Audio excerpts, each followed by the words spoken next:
Hello YouTube and welcome to another Python tutorial. So in this video I'll show you how you can work with Python virtual environment. So are you ready? Let's get started. So in order to show you the advantages of using virtual environment, I will use here Atom as my development environment, and I will explain how it is useful to work with virtual environment. So for example, here I have a folder called Python, and inside it we have just a single example here file. And normally the form of your Python script or program will have something like this. So you import some models and you write some code related to those models, okay? But the problem here is what happened if you are working with different project and each project has its own versions of model. For example, for this project here, I can use these models here, version 1, but I need to work on another project that has the same models but with version 2. And as you know, these versions of the same packages or models can be incompatible, and that may lead to conflict between the projects. So in order to solve this problem here, we create what we call a virtual environment.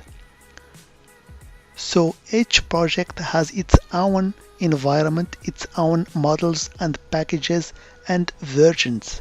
So if you are using virtual environment, you will not have conflicting models of different versions. So in order to create a virtual environment here, I will show you how you can do it here. So for example, here I have a project called, for example, in my Python here directory, I have a single file which is a Python file.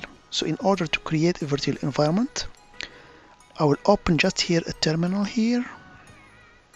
So let me clear that first of all. Here we go. So I am on this project here, and let me show you the working directory. So the working directory is Python, okay? So in order to create a virtual environment for this project, I'm using Python 3, so I have to type Python 3, okay, minus M, then virtual environment here as comment, and here we name the folder that will contain all the libraries, all the dependencies for my project. So as programmer use, they call it always env for environment, okay?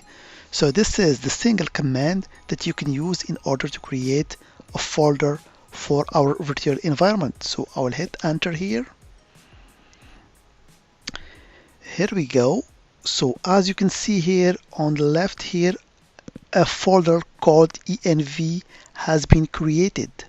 So if we expand that folder here, you will see some bin directory, include directory, and lib directory. So actually what happens here? So all the dependencies that my project need actually reside inside those folders, okay? And one important thing here, so let me show you what in which directory the Python 3 we are using. So I'll type here the command which Python,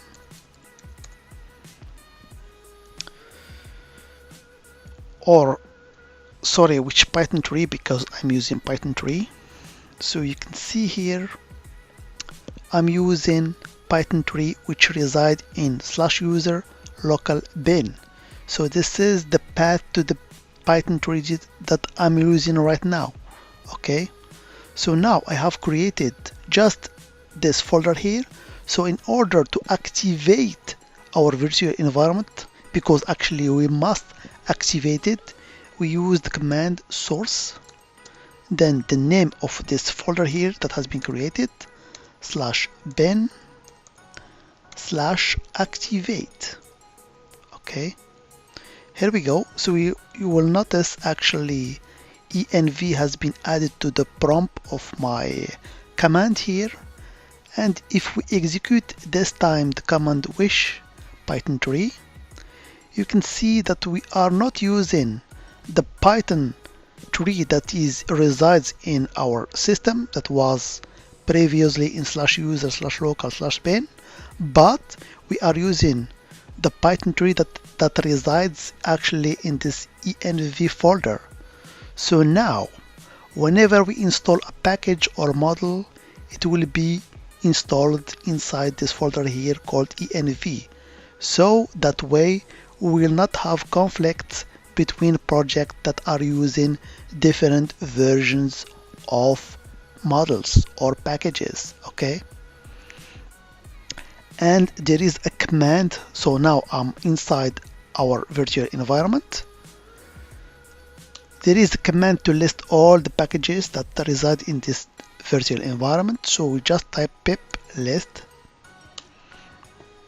So here I'm not using any models, any specific models. We have just some packages here and the version corresponding to it.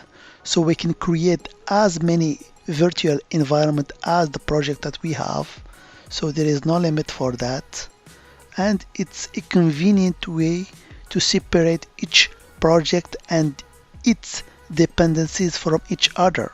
So remember that whenever you create a new project, you have to create also its own virtual environment. Okay, so when you are done with your virtual environment, you have to deactivate it. So in order to deactivate it, we just type the command deactivate.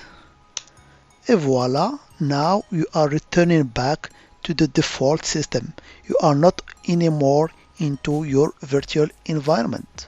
Okay, so I hope it was clear for you to distinguish between the default models that you are using and the models corresponding to your actually project or virtual environment.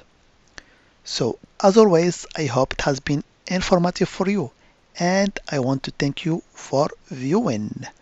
Bye bye.